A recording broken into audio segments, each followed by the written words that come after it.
જસદણના આટકોટમાં 7 વર્ષની બાળકી પર અમાનુષી દુષ્કર્મ આચરનાર નરાધમ પર પોલીસે કડક કાર્યવાહી કરી છે। નમસ્કાર, પ્રાઇમ ડેબ્યુમાં આપનું સ્વાગત છે।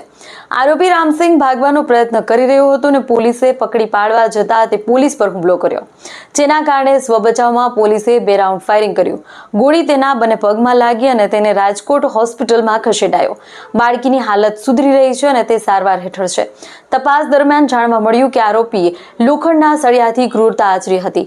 પોલીસે સળિયો કબજે કરી આરોપીને ઝડપી લીધો છે। એસપી વિજયસિંહ ગુર્જરે પ્રેસ કોન્ફરન્સમાં જણાવ્યું કે કેસની ત્વરિત ન્યાયિક પ્રક્રિયા શરૂ કરવામાં આવી છે। આ દરમિયાન એક પોલીસ કર્મચારી પણ ઇજાગ્રસ્ત થયો છે।